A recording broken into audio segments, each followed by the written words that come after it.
Assalamu alaikum participants. We are starting our workshop now.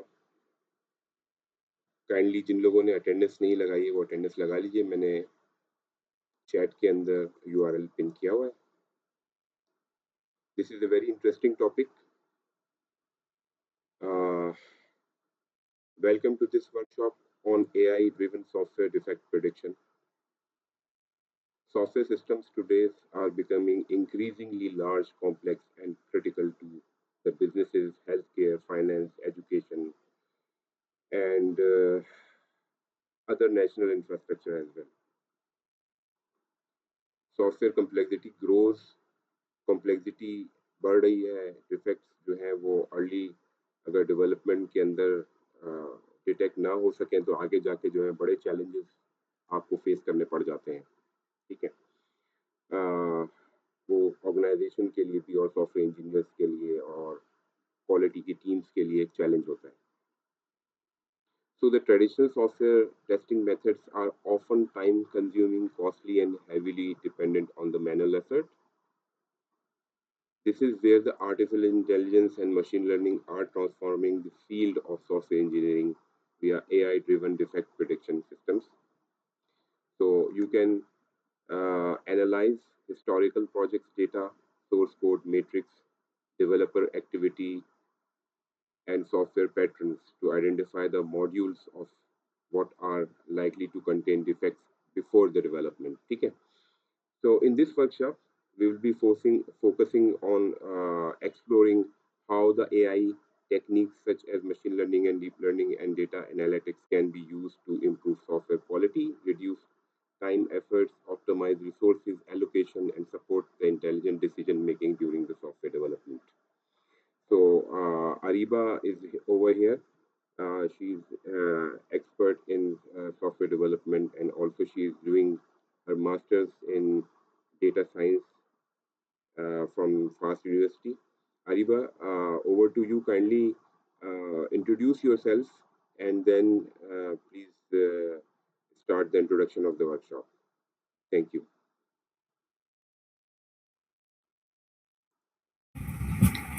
All right. Hello, everyone. My name is Ariba Kaleem. I'm a student of FAST University from Software Engineering Department, and I'm working as a software engineer at TMMI.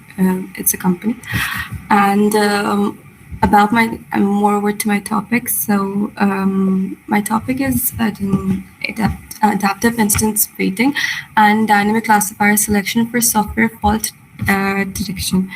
Shall I share my screen first, and then we can move forward?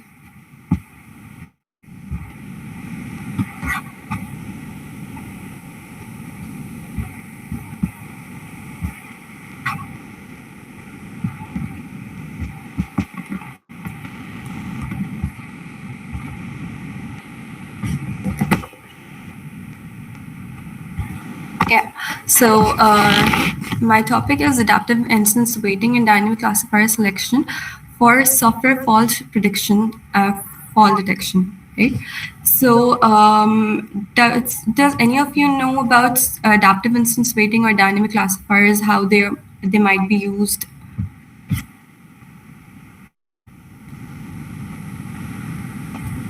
I guess questions are for the last week. Okay.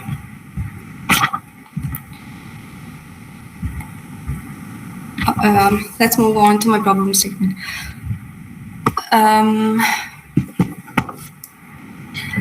Existing with the जितने भी softwares हैं market के वो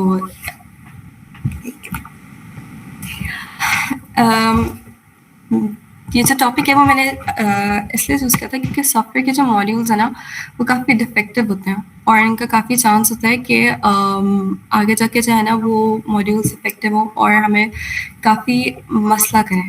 ठीक है, तो existing हमारे पास software defect systems हैं वो या तो उनके ना स्टैटिक क्लासिफायर्स यूज हो रहे हैं या तो जो है ना उनके ना क्लास इम्बैलेंसेस होती हैं या तो उनके ना माइनॉरिटी रीजन सही तरह जो माइनॉरिटी रीजन है वो बहुत ही पूरी आइडेंटिफाइड होते हैं और इसी वजह से जो है हमने एक डायनेमिक क्लासिफायर कि जो डायनेमिक क्लासिफायर इंट्रोड्यूस किया है वो क्या करता है कि फॉर एग्जांपल मैंने जो है कोई डेटा सेट है उसके अंदर जो है ना मेरा रैंडम एलआर बहुत अच्छा काम करता है, लॉजिस्टिक रिग्रेशन बहुत अच्छा काम करता है, लेकिन एट द सेम टाइम अगर कोई और डेटा सेट है, कोई और इंस्टेंस हो तो उसमें मेरा दूसरा मॉडल सही तरह काम नहीं करेगा। तो इसलिए डायनेमिक क्लासिफायर इज कि डायनेमिकली डेटा को देखते हुए आपका जो क्लासिफायर है वो चेंज हो या फिर किसी और क्लासिफायर को ज़्यादा वेट असाइन करे। ठीक है, तो एग्जिस्टिंग जो प्रॉब्लम है डीसीएस की वो ये है कि जो ना जो ट्रेडिशनल डीसीएस है वो एज्यूम करता है कि जितने भी नेबरिंग इंस्टेंसेस हैं वो सब इक्वल है। ठीक है, जो कि अनरियलिस्टिक होता है इन द रियल वर्ल्ड। ठीक है, और जब हम सॉफ्टवेयर की बात कर रहे होते हैं, राइट, तो उसके ना जो जितने भी डिफेक्ट्स आते हैं ना उसके जो डेटा सेट्स होते हैं तो अक्सर ये होता है कि उसके डेटा सेट्स या तो बहुत ज़्यादा हेट्रोजेनस होते हैं और इसके ना डिफेक्ट्स बहुत ज़्यादा कम तादाद में होते हैं। फॉर एग्जांपल हमारे पास डेटा सेट्स हैं वो 95% क्लीन होते हैं और इसके ना सिर्फ 5% डिफेक्ट होता है। तो उसको अगर हमने ये बोला कि हाँ हमारा 95% क्लीन है और हमारा एक्यूरेसी 95% आ रही है और हमने उसको एक्सेप्ट कर लिया, लेकिन जो हमारे रिकॉल है वो यानी हमारी जो फॉल्स नेगेटिव्स हैं वो हमारे ज़ीरो आ रहे होते हैं। इसकी वजह से क्या होता है कि हमारे पास काफ़ी ज़्यादा जाके आगे नुकसान हो जाता है।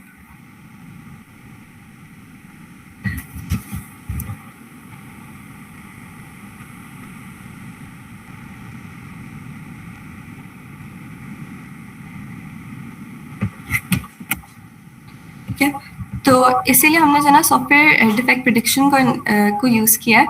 तो सॉफ्टवेयर डिफेक्ट प्रिडिक्शन जो है ना एक वो एमएल की एक अप्रोच है जिसके अंदर वो प्रिडिक्ट करते हैं कि सॉफ्टवेयर का कौन सा मॉड्यूल डिफेक्टिव है और डिप्लॉयमेंट से पहले ही हमें बताता है कि ये वाला जो मॉड्यूल है वो हमारा डिफेक्टिव है, ताकि हमारे पास आगे जाके जो उसकी कॉस्ट है जो हमारे पास जो टेस्टिंग की कॉस्ट है वो तकरीबन टेस्टिंग और मेंटेनेंस की कॉस्ट तकरीबन 70% कॉस्ट हमारी इंक्रीज हो जाती है। तो उससे हम बच जाते हैं अगर हम सॉफ्टवेयर डिफेक्ट प्रिडिक्शन पहले से कर लें, राइट। बस सॉफ्टवेयर की रिलायबिलिटी आ जाती है,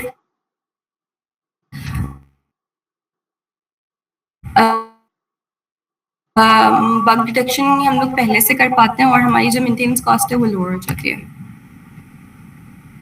ठीक है, ये जो करने की हमारी मोटिवेशन है वो यही है कि जो है ना कि ट्रेडिशनल डायनेमिक क्लासिफायर जो इम्पोर्टेंट है yes, और क्योंकि सारे हमारे जितने डेटा सेट होते हैं,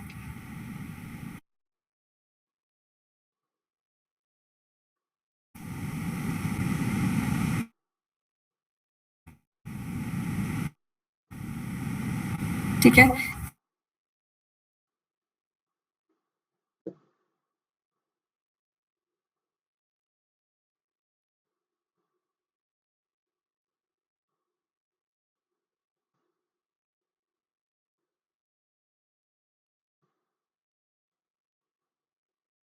जी ठीक है। कंटिन्यू अच्छा, करिए। सबसे पहले जो है ना हमारा मॉड्यूल है, सबसे आपका ब्रेक हो पहले रही है, आप कंटिन्यू करिए। सर यू आर नॉट की आवाज़ थोड़ी सी ब्रेक हुई थी, करिए रिपीट कर। कब कहाँ से? जी अब सही आ रही है आवाज़, थोड़ी ब्रेक हो गई था। ओके,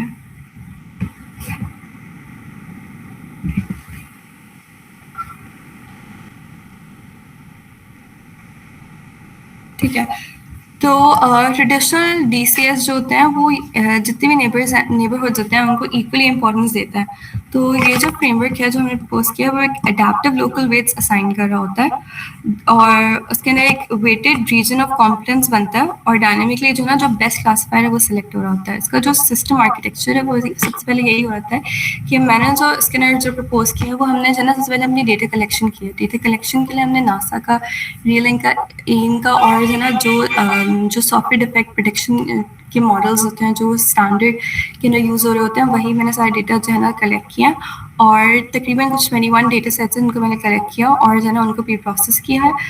प्री प्रोसेसिंग उस पर मैंने अप्लाई किया, उसको डेटा सेट को अपना नॉर्मलाइज किया है। और इसके अंदर जेडमीन इस्तेमाल किया, उसके अंदर स्मार्ट ट्रैक आगे जाके मैं उसको और बताऊंगी। स्मार्ट ट्रैक यूज़ किया, उसके बाद जो है ना मतलब क्लासिफाई पूरा कुछ 6 मॉडल्स का क्लासिफायर है वो बनाया है, पूल बनाया है, ठीक है। उसके बाद उस पर हमने अडेप्टिव इंस्टेंस वेटिंग लगाई है, उससे हमारा एक weighted region of competence WROC बनता है। और उसके बाद जो है ना उससे हमारा एक DCS बनता है, यानी डायनामिक क्लासिफायर बनता है, जो सिलेक्ट करता है कि कौन सा क्लासिफायर बेहतर है। फिर एडिशनली एक काम किया मैंने उस पर कि मेटागेटिंग अप्लाई किया, जो कि एडिशनल पार्ट है और जो है एक टाइप ऑफ फ्यूचर का काम था जो मैंने इंक्लूड कर दिया। और फिर जो है उससे हमारी DCS से हमारी प्रिडिक्शन आ जाती है कि हमारा जो जो भी रिजल्ट आया वो करेक्ट है या इनकरेक्ट है, जो बगी है या फॉल्टी है या नहीं है, ठीक है। तो अब क्योंकि मेरा जो डेटा सेट है और उस वो बहुत ज़्यादा जो है उसकी कॉम्प्लेक्सिटी ज़्यादा है, तो उसको मैं इस वक्त रन नहीं कर सकती। इसलिए जो है ना मैंने दूसरा डेटा सेट बना लिया था, दूसरी फाइल बना ली थी, ठीक है।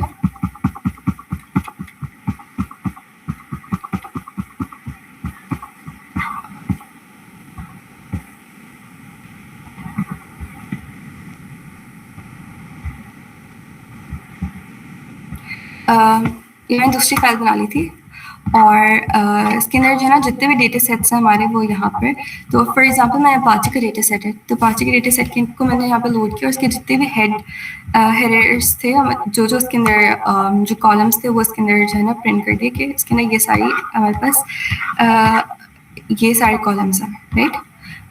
तो हम अब ये जो सारी हमारी फाइल्स हैं उन सबकी अपनी अलग अलग हेड्स हैं। फॉर एग्जांपल अपाची के अंदर अपने जो है ना ये सारी एवरेज साइक्लोमेट्रिक कॉम्प्लेक्सिटी है, किसी के अंदर LOC होता है, लाइन्स ऑफ कोड होता है। फॉर एग्जांपल मैंने यहाँ पे AR1 लगाया, AR1 लगाया, उसको रन किया। आपकी स्क्रीन जो है उसके ऊपर टाइटल स्क्रीन ही आ रही है ना, आप पहले इसको स्विच कर लीजिए। टाइटल स्क्रीन आ रही है? जी जी, सॉफ्टवेयर डिफेक्ट। हाँ, अब चेंज होगी। चेंज हुई? जी जी, चेंज होगी, ठीक है।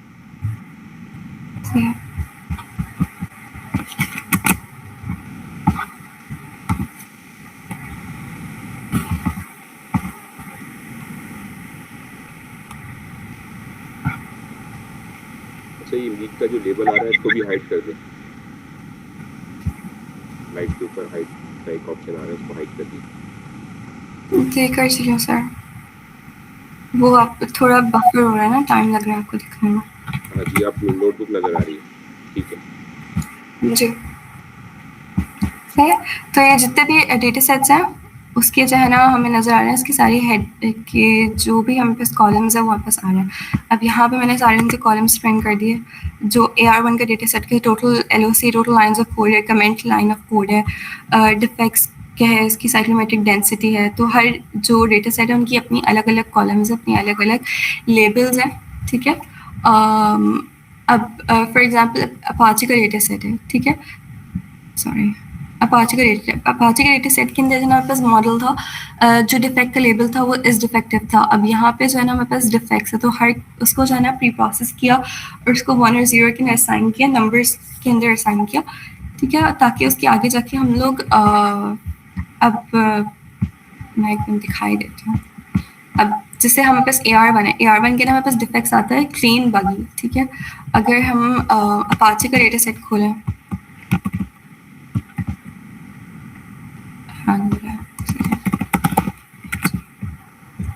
अपाचे के अंदर ट्रू फॉल्स है, इस डिफेक्टिव है, तो सबके अंदर लेबल्स अलग हैं, सबके अंदर चीज़ें अलग हैं।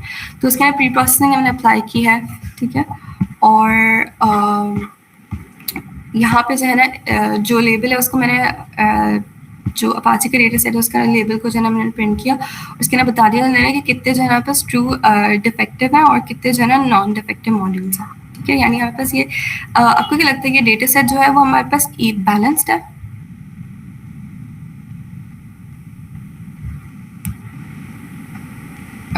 नो रिस्पॉन्स, छोड़ो।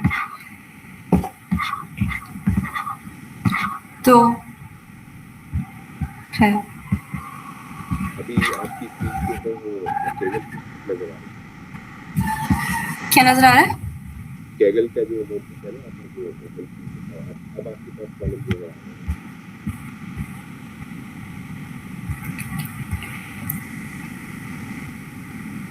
जी, अब चेंज हो रहा है, ये अब थोड़ा यहाँ पे ग्राफ नजर आ रहा है। नजर आई आपको? जी हाँ, अब नजर आ रहा है। जी।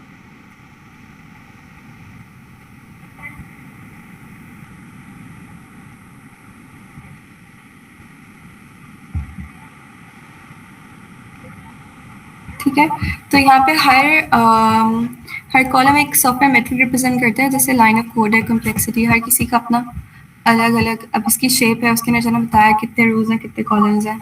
ठीक है, um, और फाइनल हर कॉलम डिफेक्ट लेबल रिप्रेजेंट करता है यहाँ पे।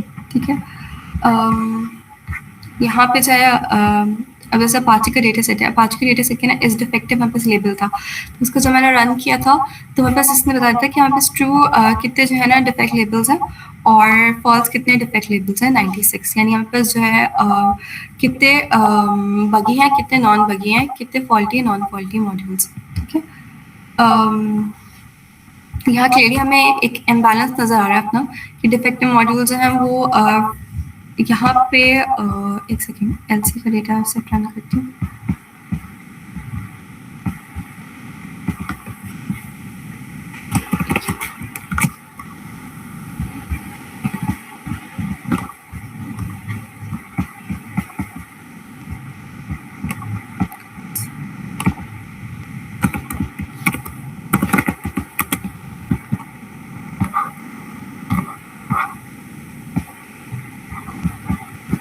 हाँ, यहाँ में क्लियरली एक इम्बैलेंस नज़र आ रहा है कि हमारा जो क्लीन डेटा सेट है वो ज़्यादा है और जो बगी है वो कम है। तो अगर ऐसा डिवीजन हो तो हमें पे सही तरह आइडेंटिफाई नहीं हो पाएगा और फिर जो पैरामीटर्स हैं सही तरह बन नहीं पाएंगे।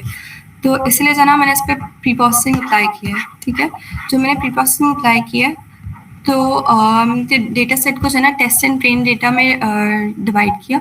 जो टेस्ट डेटा है वो मैंने जो है ना रखा अपना 20% और जो ट्रेन डेटा है वो रखा मैंने 80%। ठीक है, उस पर मैंने नॉर्मलाइजेशन अप्लाई किया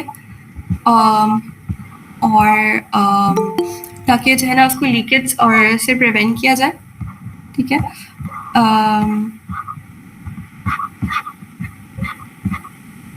यहाँ पे हेड प्रिंट किया है, कितने जो है ना हमारे पास लेबल्स हैं वो ट्रू है और कितने फॉल्स हैं।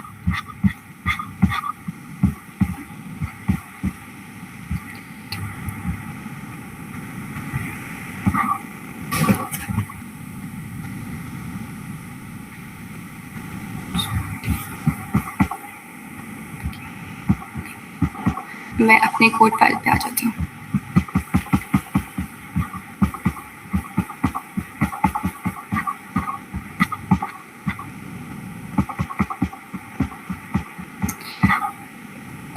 ये मेरा नज़र आ रही है आपको स्क्रीन? एक तरह से ध्यान मेरी। यहाँ पे हेलो, स्क्रीन चेंज हुई आपकी? जी, अब चेंज हो गया है। सही है। कॉलम्स नजर आ रहे हैं। तो ये अच्छा ना कि सारे पॉसिबल टारगेट्स है कि बग्स हो सकता है, इस डिफेक्टिव हो सकता है, डिफेक्ट हो सकता है। ठीक है, तो जितने भी पॉसिबल टारगेट्स थे वो मैंने यहाँ मैप कर दिया, जितने भी क्लीन स्टेट, नो, येस और ये जितने भी स्टेट्स थे ना उसको यहाँ लिख दिया। ठीक है, फिर इसके बाद मैंने प्री प्रोसेसिंग अप्लाई की, डेटा सेट्स को जितने भी फाइल्स थी उनको लोड करा और जो है इस पे मैंने स्मोटिक अप्लाई किया। स्मोटिक हमारे पास है ना एक क्लास इम्बैलेंस सॉल्व करने के लिए एक स्मोटिक मैंने अप्लाई किया, तो वो एक चीज़ पे स्मोट होता है और दूसरी चीज़ ये टोमिक होता है। स्मोट हमारे पास क्या करता है कि वो माइनॉरिटी जो सैम्पल्स है ना उसको जनरेट करता है और टोमिक क्या करता है कि वो जो हमने सैम्पल जनरेट किए ना उसकी ओवरलैपिंग नॉइज़ी रीजन्स को ना रिमूव कर देता है वहाँ से। तो इस तरह से हमारे पास जो रीजन्स होते हैं ना वो काफ़ी क्लियर हो जाते हैं। तो ये एक अच्छा तरीका होता है अपने डेटा की अगर जो उसके इम्बैलेंस है उसको सही करने के लिए। एक सेकेंड।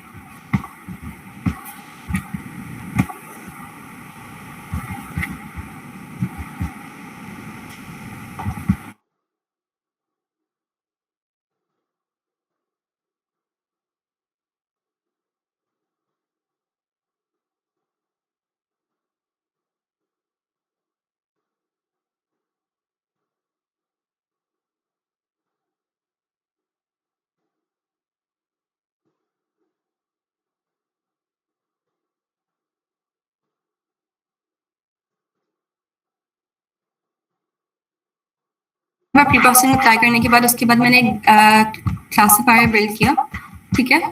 यहाँ पे अपने सारे डेटा सेट्स को जो है ना मैंने रेंडर कर दिया, सारे 21 डेटा सेट्स यहाँ पे रेंडर हो गए, ठीक है। इसके बाद मुझे पता चल गया कि इसके इतनी रोज हैं, इतने फीचर्स हैं। जी सर, आपकी आवाज़ नहीं आ रही है।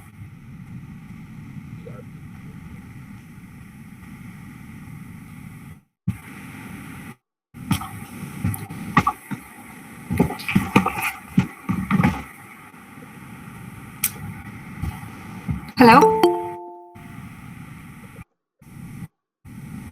जी आवाज आ रही है। आपकी जी स्क्रीन जी आ शेयर, रही है। आपकी स्क्रीन शेयर नहीं हो रही। नहीं हो रही? जी एक सेकंड में दोबारा करती हूँ।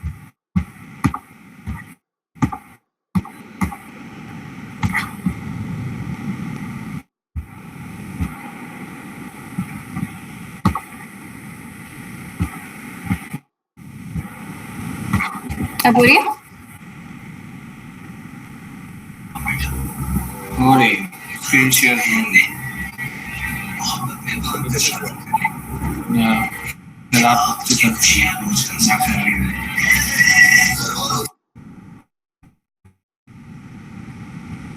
सही। तो जो भी 21 डेटा सेट्स हैं वहाँ पे मैंने यहाँ पे जो है ना अपने प्री प्रोसेस किया, सही है। उसके बाद जो है अपने लोड किया अपने डेटा सेट्स को, उनको प्री प्रोसेस किया, लोड किया। यहाँ पे इसने बता दिया कि हमारे पास इतने इतने डिफेक्ट्स हैं और इतने फीचर्स और रोज हैं, ठीक है। इसके बाद मैंने जो है ना यहाँ पे अपने क्लासीफायर का पूल बनाया। कुछ 6 क्लासीफायर्स का मैंने पूल बनाया, जिसके अंदर रैंडम फॉरेस्ट है, एक्सपर्टीज है, जीबी है, ग्रेडिंग बूस्टिंग है, अपनी एसवीएम है और लॉजिस्टिक्स रिग्रेशन है, ठीक है। उसके बाद मैंने कैलिब्रेशन अप्लाई किया और अपने डेटा को जो है ना टेस्ट और ट्रेन में डिवाइड कर दिया, ठीक है। मैं स्लाइड्स पे आ जाती हूँ, एक सेकंड। आपकी स्लाइड नजर नहीं आ रही है मुझे। मैंने स्क्रीन चेंज किया सर।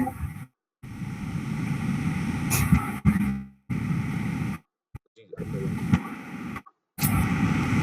भाई है। जी तो इस तरह जो है मैंने अपने डेटा को जो है टेस्ट ट्रेन में स्प्लिट किया, नॉर्मलाइज किया, ताकि हम लोग लीकेज से उसे बचा सकें। उसके बाद उसको मैंने स्मॉटिक अप्लाई किया। स्मॉटिक जैसे मैंने आप लोग को बताया कि एक सैम्पलिंग टेक्निक है और डेटा की जो इम्बैलेंस है उनको हैंडल करने के लिए यूज़ हो रहा होता है। ठीक है, ये सारे मैंने बेस पूल क्लासिफायर्स यूज़ किया इसके अंदर, जैसे रैंडम फॉरेस्ट ईटी है, और फिर आपको मैंने इसको कोड में दिखाया था, ठीक है।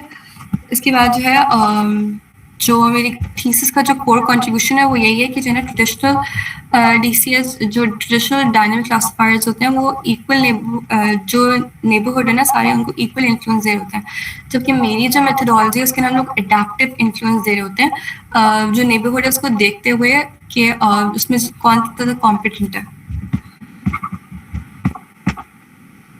ठीक है। तो स्वॉटिक अप्लाई करने के बाद हम लोग जो है उस पर अडेप्टिव इंस्टेंस वेटिंग अप्लाई करते हैं। वो हम किस तरह अप्लाई करते हैं कि हम उसकी 3 चीज़ें कंप्यूट करते हैं। कौन सी 3 चीज़ें कंप्यूट करते हैं? हम सबसे पहले उसकी सिमिलैरिटी कंप्यूट करते हैं, फिर हम उसकी हार्डनेस कंप्यूट करते हैं, और तीसरी चीज़ हम उसकी लोकल डेंसिटी कंप्यूट करते हैं, राइट। तो सिमिलैरिटी हमारे पास ये मेजर करते हैं कि हमारे पास जो नेबरिंग इंस्टेंस है वो कितने क्लोज हैं। हार्डनेस हमारे पास ये मेजर करता है, इंस्टेंस हार्डनेस हमारे पास ये मेजर करता है कि जो लोकल रीजन के अंदर जितने भी क्लासिफायर्स हैं वो क्लासिफायर्स हैं उनके लिए कितना डिफिकल्ट है वहाँ पे उस रीजन के अंदर क्लासिफाई करना। और जो हमारे पास डेंसिटी है वो हमारे पास लोकल डेंसिटी है, वो ये मेजर करती है कि जना नेबरहुड कितना कॉम्पैक्ट है हमारा, ठीक है।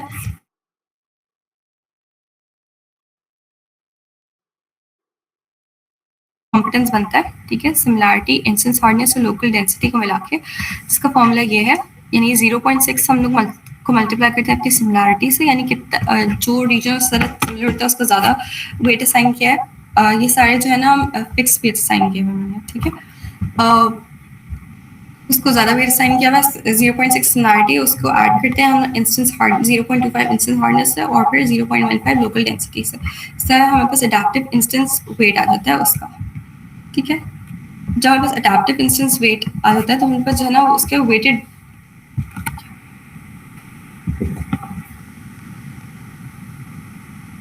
फिर आता तो उसके बाद हम इस इक्वेशन के थ्रू एक अडेप्टिव लोकल वेट्स जनरेट करते हैं, ठीक है।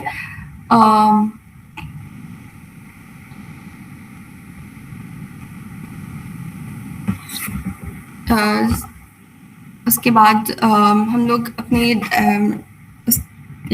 अडेप्टिव इंस्टेंस वेट के बाद हम अपना वेटेड रीजन ऑफ कॉम्पिटेंस बनाते हैं।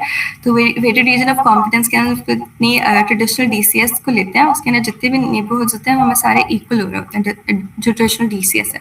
लेकिन जो हमने प्रपोज किया है उसके अंदर सारे जो नेबरहुड्स होते हैं वहाँ पर सारे वेटेड होते हैं अडेप्टिवली।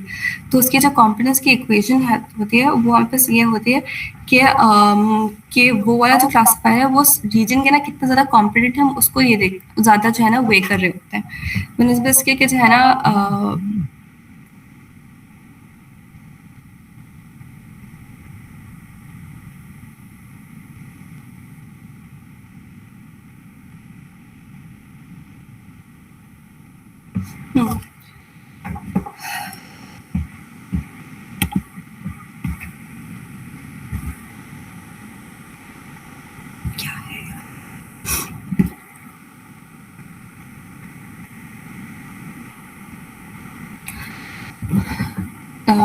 मेरी आवाज़ बीच में ड्रॉप हो गई आई गेस। तो अडेप्टिव इंस्टेंस वेटिंग के बाद हम लोग जितना WROC बनाते हैं, वेटेड रीजन ऑफ कॉम्पिटेंस बनाते हैं। ये वेटेड क्लासिफायर कॉम्पिटेंस एस्टिमेट कर रहा होता है अडेप्टिव नेबरिंग इम्पोर्टेंस को देखते हुए, ठीक है। और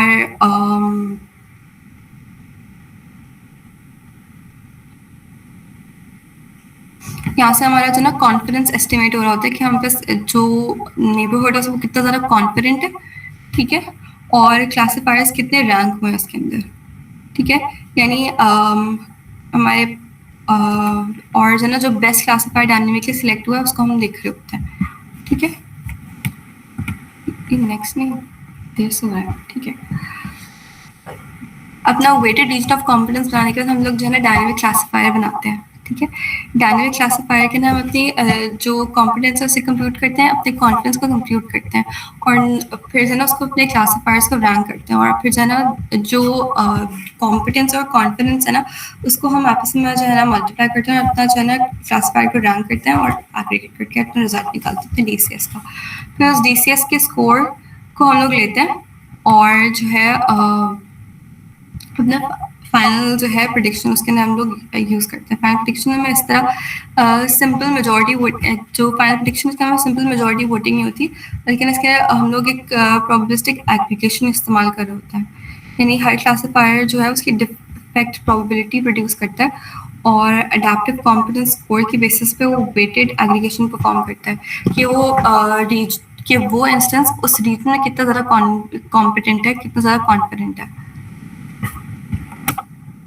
अच्छा, अब मैंने जो है ना इसके अंदर बहुत सारे टेस्ट रिजल्ट्स रन किए थे, ठीक है। अब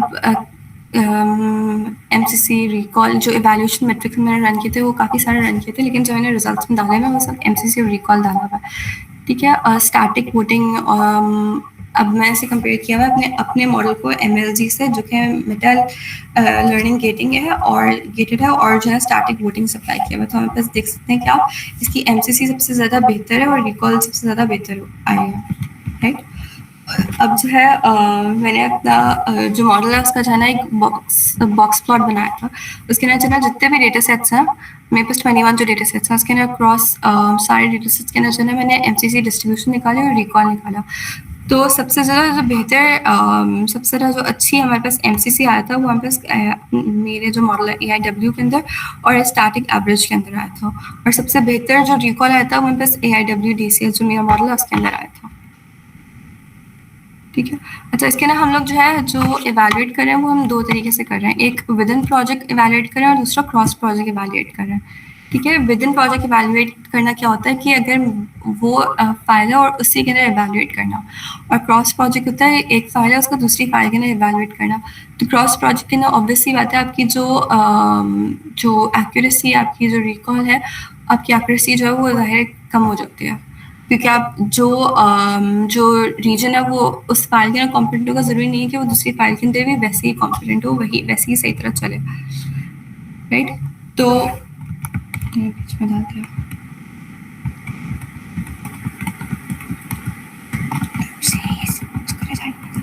हाँ, तो जो क्रॉस अभी जो मैंने आपको रिजल्ट दिखाया था ये वाला, ये विद इन प्रोजेक्ट का था, और ये वाला जो रिजल्ट है ये है क्रॉस प्रोजेक्ट का।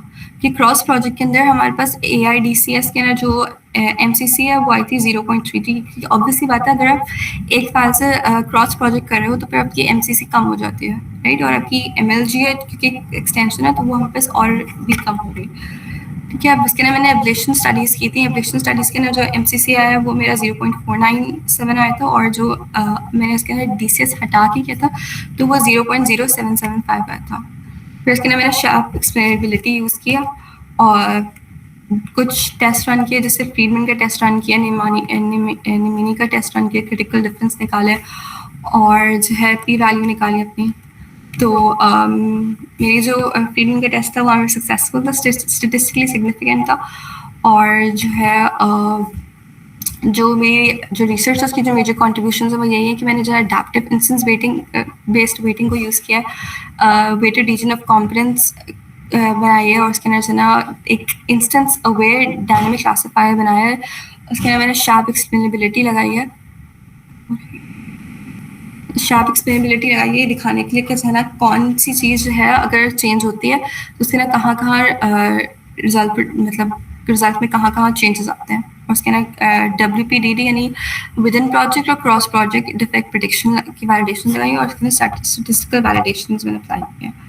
या अब इसकी जो लिमिटेशन ये थी क्योंकि मैंने एक एक इंस्टेंस पे काम किया तो उसकी कंप्यूटेशनल ओवरहेड बहुत ज़्यादा था, तो यानी मेरी फाइल जो थी वो काफ़ी देर तक जो है ना वो रन हो रही थी। तो इसलिए जो है ना मैं अपनी जो यहाँ पे रन कर रही थी फाइल, वो दूसरी मैंने फाइल बनाई थी क्योंकि वो रन करने में काफ़ी टाइम लगता है उसको।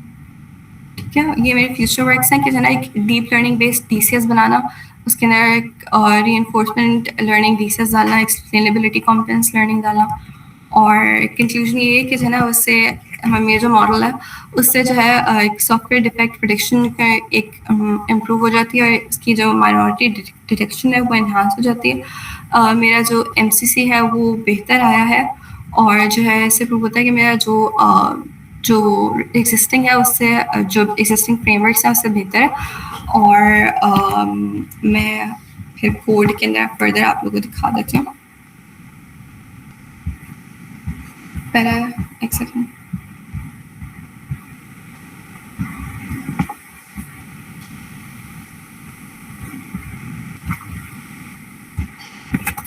अच्छा कोड मैंने कहाँ तक दिखाया था।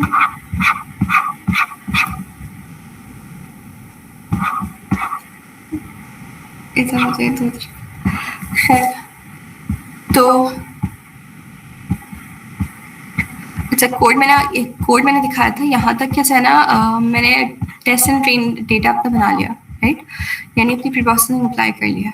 ठीक है, और अपना क्लासिफायर जो है ना वो पूरा जो जितने भी बेस पूल है वो बना दिया, राइट। इसके बाद हम लोग इंस्टेंस की कैरेक्टराइजेशन करेंगे अपने, इसके ऊपर जो है ना AIW लगाएंगे, इंस्टेंस अडैप्टिव इंस्टेंस वेटिंग लगाएंगे। ठीक है, और जो है ना इसकी सिमिलैरिटी, लोकल डेंसिटी और हार्डनेस कैलकुलेट कर रहे हैं यहाँ से। ठीक है, यहाँ पे हमने जो वेट्स हैं उसको साइन किया, और अपने जो मॉड्यूल AIW का उसको रेडी कर दिया। ठीक है, अच्छा दो तरह की हमारे पास एक होती है DCS, एक कुछ सॉफ्ट DCS होती है, एक हार्ड DCS होती है। तो मैंने यहाँ पे सॉफ्ट DCS लगाई है।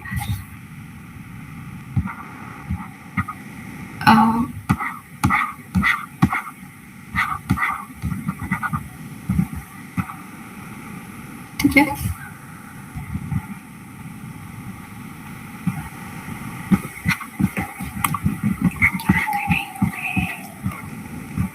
आज का रिजल्ट्स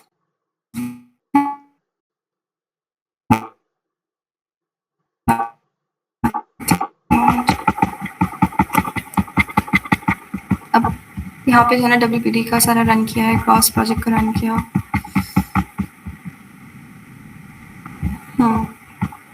अब ये जो है ना मेरे पास रिजल्ट्स प्रोड्यूस होते हैं मेरे डेटा सेट से, ठीक है, सारे के सारे MCC, recall, F1, AUC, G mean, balance, ठीक है, ये मेरे विद इन प्रोजेक्ट के जो रिजल्ट्स हैं ना वो प्रोड्यूस होते हैं, और ये मेरे जो है ना क्रॉस प्रोजेक्ट के रिजल्ट्स प्रोड्यूस होते हैं। तो मेरा AIWDCS जो है ना, वो इसकी एमसीसी जो है ना, जितने भी मॉडल्स हैं वो सबसे बेहतर आई थी, और जो रिकॉल है वो भी सबसे बेहतर रिकॉल जो है ना प्रोड्यूस हुआ था बाकी सारे मॉडल्स के बनस्पत। जबकि हमारे पास क्रॉस प्रोजेक्ट डिफेक्ट प्रिडिक्शन के अंदर जो कंपैरिजन थी उसके अंदर जो है उसके अंदर भी जो है ना एक जो मेरी एमसीसी है वो जाहिर सी बात है कम हुआ है, 0.5 से वो एमसीसी मेरा 0.3 गया, क्योंकि हम लोग दूसरी पाथ पर शिफ्ट हुए, राइट।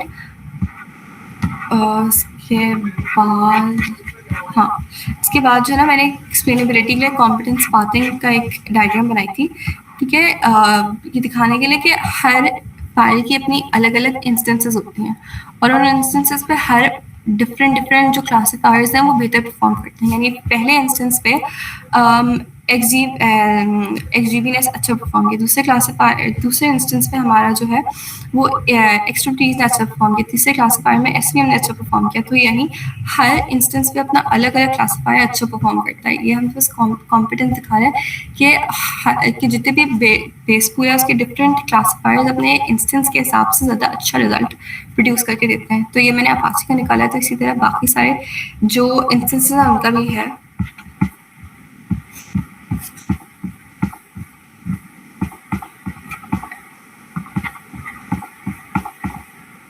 ठीक है, ये मेरे स्टैटिस्टिकल टेस्ट और मैंने स्टैटिस्टिकल टेस्ट रन किया था।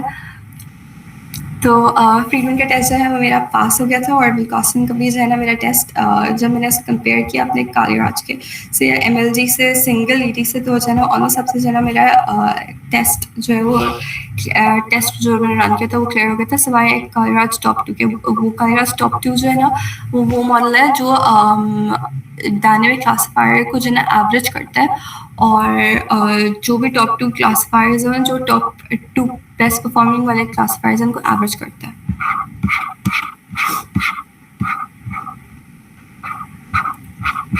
टेबल जनरेट किया, उसके बाद मैंने हीट मैप जनरेट किया, एमसीसी का हीट मैप, जितने भी डेटा सेट्स हैं उनके ऊपर जो मॉडल्स है वो नीचे लिखे हुए हैं, और जो डेटा सेट्स हैं वो यहाँ लिखे हुए हैं, और इसी तरह मैंने रिकॉल का बनाया हुआ है। तो आप देख सकते हैं कि जो है ना जो एमसीसी है वो काफ़ी हद तक बेहतर आया है उसका AIWDCS का, ठीक है, और जो रिकॉल है वो भी सारे डेटा सेट्स का यहाँ पे लिखा हुआ है।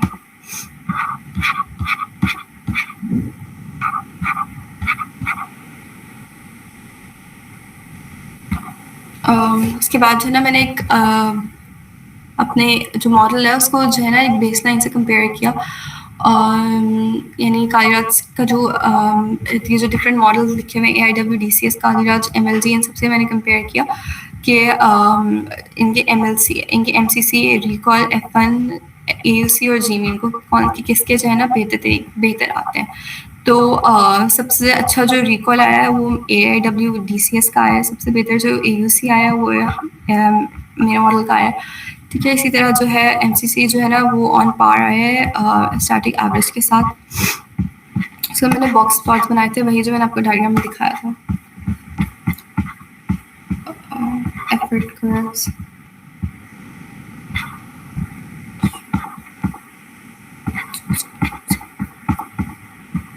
हाँ, ये जो मैंने क्रॉस प्रोजेक्ट के अंदर जो टेस्ट रिजल्ट्स रन किए थे उसका भी हीट मैप ये जनरेट किया हुआ है। इसके अंदर यही सारे जो है ना अपाचे का डेटा सेट को जो मैंने इसके अंदर मेरे पास जो क्रॉस प्रोजेक्ट मैंने डेटा सेट जो रन किया था तो उसके तकरीबन 72 पेयर्स बने थे, तो उसमें से मैंने 30 पेयर्स को कंपेयर किया था टाइम वैलिडेशन की वजह से भी।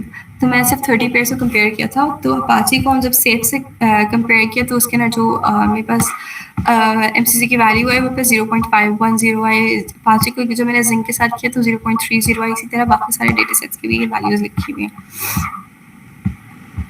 AIWDCS का ये लिखा हुआ है, MLG का लिखा हुआ,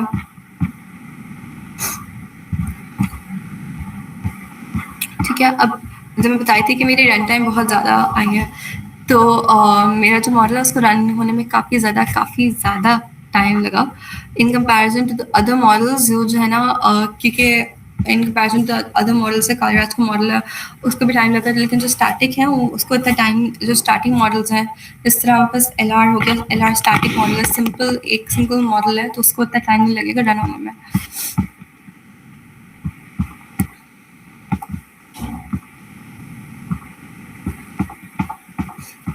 तो ये जो मैंने बार ग्राफ बनाया है सिर्फ 3 डेटा सेट्स का बनाया हुआ है, बाकी डेटा सेट्स का बार ग्राफ नहीं बनाया हुआ इस फिगर के अंदर।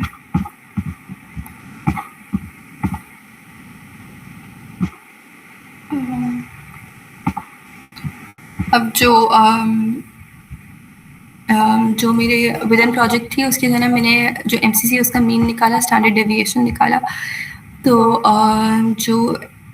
जो मेरे पास अगर मैंने कंपेयर किया तो उसको कालीराज से, तो जो मेरे पास एमसीसी था, जो मेन एमसीसी था वो मेरे पास जो है ना 0.0216% जो है ना वो ज़्यादा आया, और जो मैंने वैलिडेट किया था वो 21 पेयर्स 21 जो डेटा सेट्स है उनके मैंने कंपेयर किया था।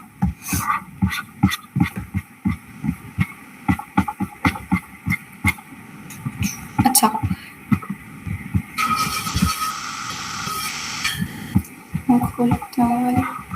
समझ नहीं आया।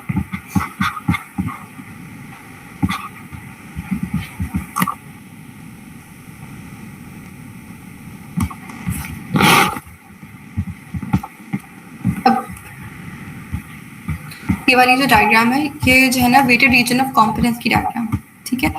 जो वेटेड रीजन ऑफ कॉम्पिटेंस है वो हमारा क्या कर रहा होता है कि अपने जो क्लासिफायर्स हैं जो हमारे पास जिनको कंसिडर नहीं कर रहा होता उसको हम लोग अपने जो रीजन है उससे दूर कर देते हैं, जो हार्ड टू क्लासीफाई होता है उसको अपने रीजन के अंदर कंसिडर कर रहा होता है, ठीक है। यानी हमारा जो टेस्ट इंस्टेंस है वो हमारा स्टैटिक्स हमें नज़र आ रहा है, जो हमारे क्लीन डेटा सेट्स हैं हमारे पास ये जो छोटी छोटी बबल्स हैं उससे नज़र आ रहे हैं, हमारे पास जो डिफेक्टिव है वो इस वाले उससे नज़र आ रहे हैं, ठीक है। और हमारे जो वेटेड रीजन ऑफ कॉम्पिटेंस है हमारे पास इस ब्लू से नज़र आ रहा है। तो इसी तरह सारे के सारे डेटा सेट्स का मैंने ये बनाया हुआ।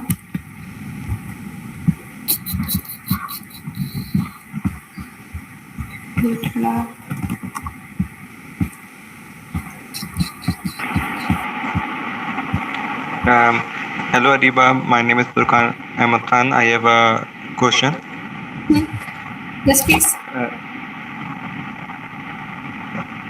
क्रॉस प्रोजेक्ट डिफेक्ट प्रेडिक्शन में आप सबसे बड़ा चैलेंज क्या होता है और उसको किस तरह से आप हैंडल करती हैं? क्रॉस प्रोजेक्ट के लिए सबसे बड़ा जो चैलेंज होता है ना वो अभी जो मेरे मॉडल के अंदर सबसे बड़ा चैलेंज है ना वो यही है कि फाइल्स के अंदर जो है सही एक कैन यू होल्ड ऑन पर उनका लैपटॉप को चार्जिंग पे लगाना। Okay, no problem.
तो आपका सवाल ये था कि क्रॉस प्रोजेक्ट के अंदर सबसे बड़ा जो मिसमैच होता है वो क्या होता है।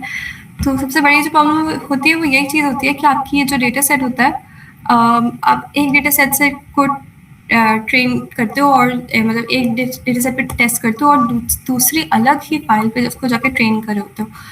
तो इससे क्या होता है कि आपको ज़ाहिर सी बात है आप जो एक सिंगल फाइल है जो विद इन प्रोजेक्ट है उसके तो डेटा सेट सिमिलर हो सकते हैं, उसके अंदर हमारे पास जो प्रेडिक्शन एक्यूरेसी है वो ज़्यादा आ सकती है। लेकिन क्रॉस प्रोजेक्ट के हमारे पास क्या होता है कि हमारे पास डोमेन मिसमैच हो सकता है, हमारे पास उसकी जो इंस्टेंसेस है वो ज़ाहिर सी बात है अलग आ सकती हैं।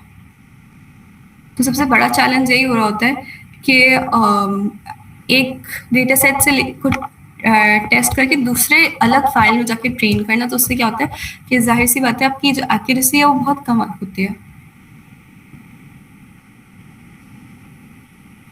और ये क्रॉस प्रोजेक्ट का जो करते हुए सबसे बड़ी जो मुझे चैलेंज फेस हुआ वो मुझे कंप्यूटेशनल कॉम्प्लेक्सिटी का फेस हुआ है कि सारी फाइल्स को रेंडर करते हुए बहुत ज़्यादा टाइम लगा, ऐसा ना।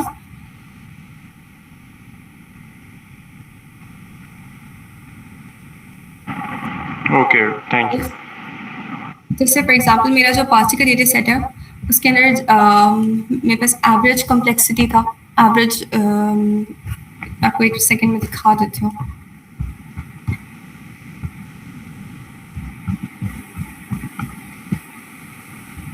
ये जैसा मेरा EQ का डेटा सेट है, ठीक है। अपाचे का डेटा सेट, अपाचे के डेटा सेट के ना साइक्लोमेट्रिक कॉम्प्लेक्सिटी है। अब दूसरे डेटा सेट के अंदर और चीज़ें और फीचर्स होंगे, राइट। तो ये जो इसके लेबल्स हैं वही लेबल्स वही सारी चीज़ें फीचर्स जो है वो दूसरी फाइल के अंदर मौजूद नहीं होंगी।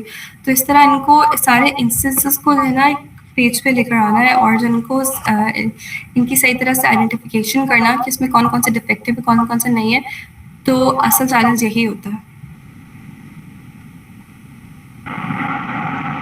अगर डेटा सेट नॉइजी हो या इनकम्प्लीट हो तो डिफेक्ट प्रिडिक्शन या एक्यूरेसी पे क्या अफेक्ट पड़ता है? नॉइजी हो? यस, मतलब डेटा सेट नॉइजी है, इनकम्प्लीट है, डिस्टॉर्शन है उसके अंदर, और जी। मतलब क्लियर नहीं है और डुप्लीकेशन ज़्यादा हैं, तो उसमें क्या एक्यूरेसी पे क्या अफेक्ट पड़ेगा और उसको किस तरह से हैंडल करेंगे? प्रोसेसिंग के जरिए ना ये जितने भी डेटा सेट्स हैं, जो जितने भी ये जो डेटा सेट्स मैंने काम किया वो सारे ऑलमोस्ट सारे डेटा सेट जो है ना वो नॉइजी हैं। उसके अंदर जो है ना इम्बैलेंसेस जितनी भी हैं उन सबको हैंडल किया गया है थ्रू प्री प्रोसेसिंग। उसके अंदर ज़ीमीन अप्लाई किया, नॉर्मलाइजेशन अप्लाई की गई है और इसके जो नॉइजी रीजंस उसका इसके काफ़ी सारे, क्योंकि ये डेटा सेट जो है ना काफ़ी जो मैंने लिए थे 21 डेटा सेट्स, ये हेट्रोजेनियस डेटा सेट्स हैं, डिफरेंट डिफरेंट सोर्सेज से भी लिए गए हैं, काफ़ी सारे इनके क्लास इम्बैलेंसेस हैं। तो इन सबको हैंडल करने के लिए ही मैंने जो है ना अपना पूरा जो फ्रेमवर्क है वो इन डेटा सेट्स को हैंडल करने के लिए ही बनाया है।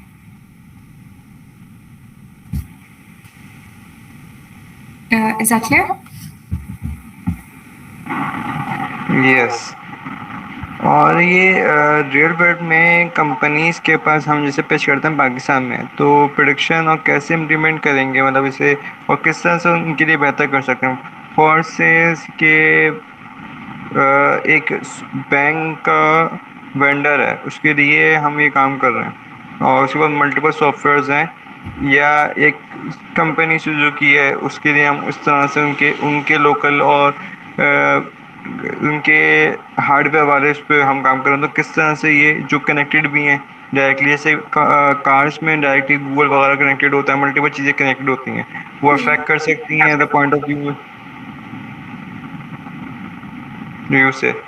तो इसको हम रियल वर्ल्ड में फॉर फ्यूचर हम किस तरह से इम्प्लीमेंट कर सकते हैं? Any idea?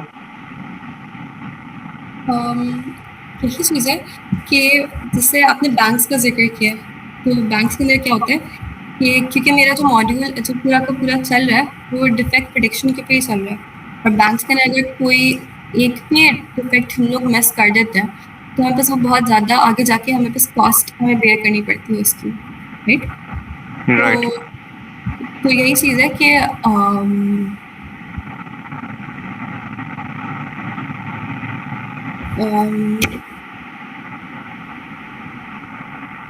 can you repeat your question once more? या गुड। अस्सलाम वालेकुम मरीबा, उसामा हियर। मेरा एक क्वेश्चन है। Yes please. अच्छा, ये आपका जो ये सोल्यूशन है डिफेक्ट प्रिडिक्शन का, ये किसी ऑर्गेनाइजेशन के अंदर एज अ सॉफ्टवेयर इंजीनियर या एज अ एसक्यू इंजीनियर ये किस तरीके से हेल्पफुल हो सकता है? मतलब मैं एक ऑर्गेनाइजेशन में इसकी यूटिलाइजेशन की बात कर रहा हूँ कि किस तरीके से कोई यूटिलाइज करेगा, किस फेज में सॉफ्टवेयर डेवलपमेंट की यूटिलाइज होगा एचडीएलसी में। इसका बेसिकली मकसद यही है कि है ना जो टेस्टर फॉर एग्जांपल आप किसी कंपनी के ना काम कर रहे हो, राइट। फॉर एग्जाम्पल आप गूगल के अंदर काम कर रहे हो, किसी बड़ी कंपनी के अंदर काम कर रहे हो, आप किसी भी फॉर एग्जाम्पल बैंक के अंदर काम कर रहे हैं, राइट। और उन्होंने आपको बोला कि जो है ना आपके पास आपको ये जितने भी डेटा है ना उसको इसको टेस्ट करना है, राइट। और आपके पास ना बहुत ही कम रिसोर्सेज हो, लिमिटेड रिसोर्सेज हो, और आपके पास है ना इतना ज़्यादा रिसोर्सेज भी लिमिटेड हो और आपके पास टाइम भी लिमिटेड हो, राइट। तो इस सूरत में हमारा जो ये मॉडल है ना वो इस्तेमाल हो सकता है कि वो पहले से डिटेक्ट कर ले कि यहाँ यहाँ हमारे पास डिफेक्ट्स आ सकते हैं। अगर फॉर एग्जांपल ये वाली सिचुएशन होती है तो हम उसके अंदर यही कर रहे होते हैं ना कि जो हमने लेटेस्ट मॉडल्स बनाए, पहले जो मॉडल्स बन गए उनको हमने कंसिडर करते हैं कि वो ऑलरेडी टेस्टेड है, उसके अंदर कुछ एरर्स वेरर्स नहीं होंगे, और जो नए वाले होते हैं उनको हम लोग टेस्ट कर रहे होते हैं, राइट। तो ये जो मॉडल है ना वो हमारा जो मॉडल्स हैं उनको ऑटोमेटिकली पे वो उनमें आइडेंटिफाई कर लेगा कि यहाँ पे फॉल्टी मॉडल्स हो सकते हैं, यहाँ यहाँ एरर्स आपके अराइज हो सकते हैं। मतलब ये रिक्वायरमेंट गैदरिंग वाले फेज के अंदर ज़्यादा हेल्पफुल होगा। रिक्वायरमेंट गैदरिंग वाले फेज के अंदर भी हेल्पफुल हो सकता है। डिप्लॉयमेंट की फेज से पहले पहले आपका जो है ना ये हेल्प कर सकता है। ठीक है, थैंक यू।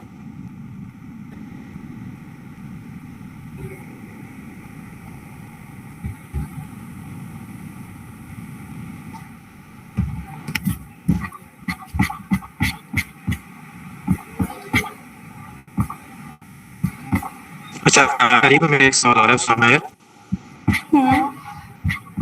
आपने जो डेटा सेट लिया है वो किस तरह के एप्लीकेशंस का जो है वो डेटा सेट है?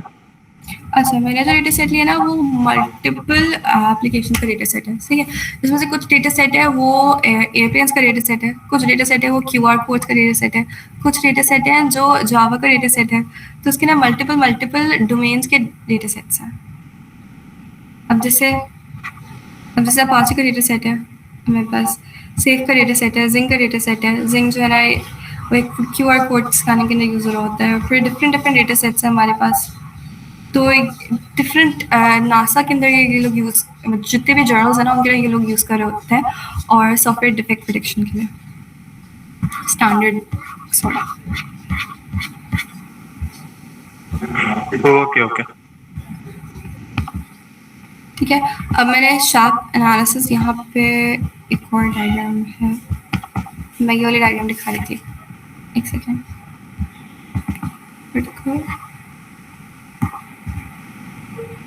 ये निम्यानी का मैंने जो टेस्ट रन किया था तो उसके अंदर यही था कि जो है ना सबसे ज़्यादा जो बार से सबसे ज़्यादा जो लेफ्ट साइड पे थे वो सबसे ज़्यादा जो है क्रिटिकली सिग्निफिकेंट माने जा रहे हैं, लेकिन इसके अंदर क्योंकि कोई भी ग्रीन बार से बाहर नहीं गया तो जो लीस्ट लेफ्ट साइड पे उन दोनों को कंसिडर कर रहा है कि जो है ना मैंने कि वही जो है मेरे पास सबसे ज़्यादा सिग्निफिकेंट है। क्रॉस प्रोजेक्ट का मैप, जो ट्रांसमिलिटी का जो हीट मैप है वो, और ये वाला। अच्छा, यहाँ पे ना मैंने एक शार्प का एक यूज़ करते हुए मैंने एक ट्रिम फोर्स बनाया था कि एक हमारे पास जो एक मॉड्यूल था, ठीक है। इनिशियली जो मॉड्यूल था वो हमारे पास बगी था, ठीक है। जो टेस्ट इंस्टेंस था वो बगी था हमारे पास, टेस्ट इंस्टेंस नंबर 5, ठीक है। तो अब जो हमारा AIWDCS जो मेरा जो फ्रेमवर्क है उसने कैलकुलेट किया कि जो मॉड्यूल हमारा वो बगी ही है, जबकि SVM और जो LR है उसने जो सिंगल जो बेस क्लासिफायर्स हैं SVM के और जो सिंगल बेस क्लासिफायर LR का, उसने आइडेंटिफाई किया था कि ये जो इंस्टेंस है वो हमारा क्लीन है। लेकिन क्योंकि हमने AIWDCS इस्तेमाल किया तो इसके जरिए हमें पता चल गया कि नहीं, जो ग्राउंड ट्रूथ था वही हमारे पास प्रूव होके आया है, वही चीज़ हमारे पास आई है एज अ रिजल्ट, ठीक है।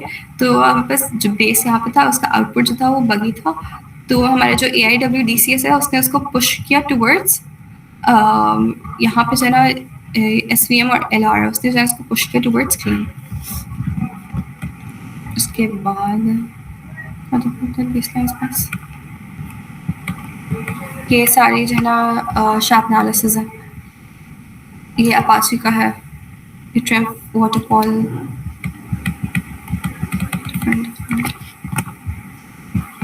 So, any more questions? sensitivity also.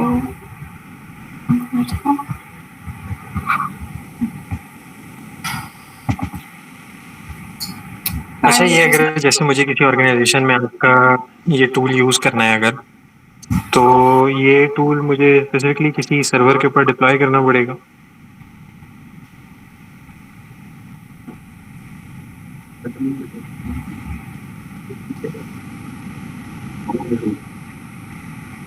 आपकी आवाज़ नहीं आ रही।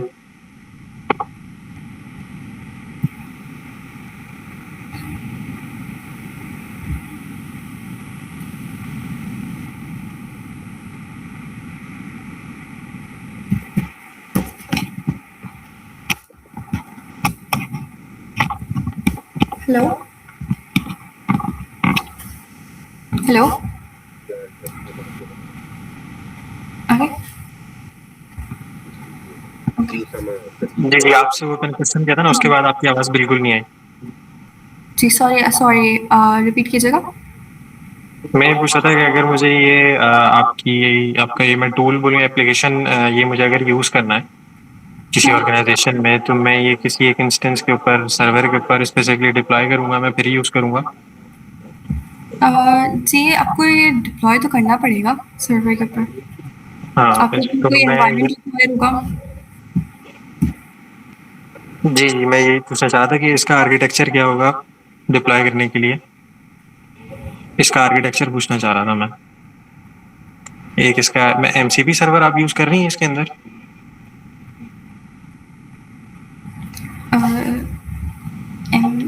इसका आर्किटेक्चर जो है वो मैंने जो ये सारा काम किया ना, वैसे तो ये है कि जो पूरा का पूरा अपना प्रोजेक्ट है वो मेरा तो आइडिया है कि ये कि मैं गिट पे डाल दूँगी, तो आप जो भी एक्सेस करना चाहेगा फिर उसको अपने उसमें यूज़ कर सकता है। एपीआई रिस्पॉन्सेज़ बन सकते हैं उसके। सही। ठीक है। ओके।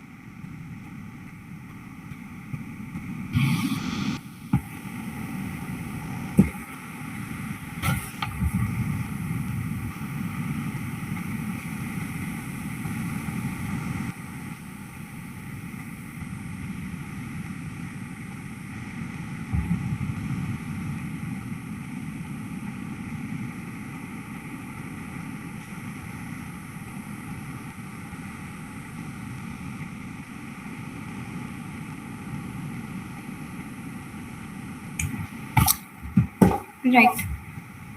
तो मैं ये दिखाई थी डायग्राम कि ये जो डायग्राम है मैंने पैरामीटर सेंसिटिविटी एनालिसिस का किया था कि जो वेट है रीजन्स के उसको उसकी सिमिलैरिटी को कंपेयर किया था उसकी इंस्टेंस की हार्डनेस से।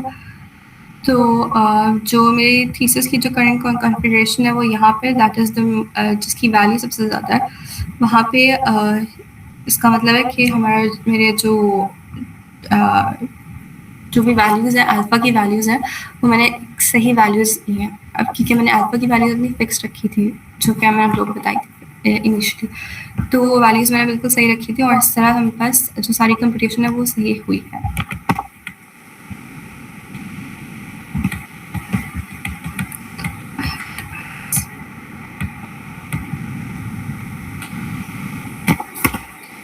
Right. Scotty sensitivity. Yes.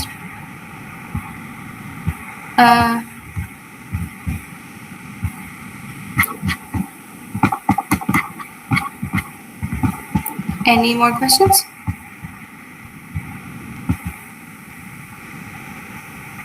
Oh, that would be all. Thank you. Thank you so much.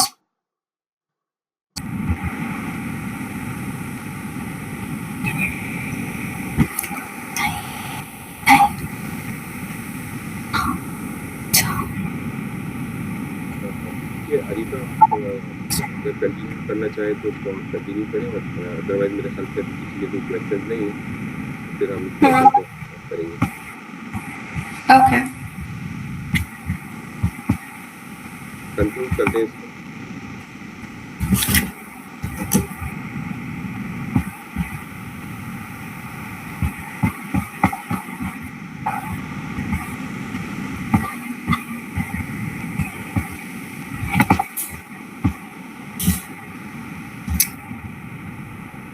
तो अपने इस पूरे फ्रेमवर्क से जो है ना मैंने एक अपनी जो पूरी AIWDCS है जो फ्रेमवर्क मैंने एक बनाया उससे एक डिफेक्ट्स को जो है ना इम्प्रूव किया गया, ठीक है। रिकॉल को हम तो इम्प्रूव किया गया, रिकॉल को इम्प्रूव किया गया। अब मैं दोबारा नहीं बताती रिकॉल क्या होता है। फिर और इसके बाद हमने माइनॉरिटी जो जितने भी सैम्पल्स हैं माइनॉरिटी के उनको डिटेक्ट किया, उसकी जो डिटेक्शन है उसको इम्प्रूव किया और एक अडेप्टिव कॉम्पिटेंस एस्टिमेटर बनाया, ठीक है, जो रीजन की कॉम्पिटेंसी को सही तरह एस्टिमेट करते हैं। और जो है एक XAI यानी शैप एनालिसिस यूज़ किया हमने, एक्सप्लेनेबल AI यूज़ किया, ताकि प्रेडिक्शन जो मॉडल्स हैं उनकी प्रेडिक्शन हम लोग बेहतर तरीके से देख सकें। Thank you.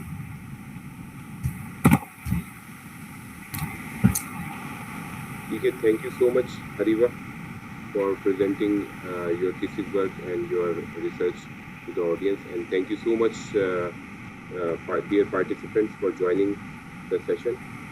Inshallah you will be having similar session soon in the near future. Thank you. Allah Hafiz.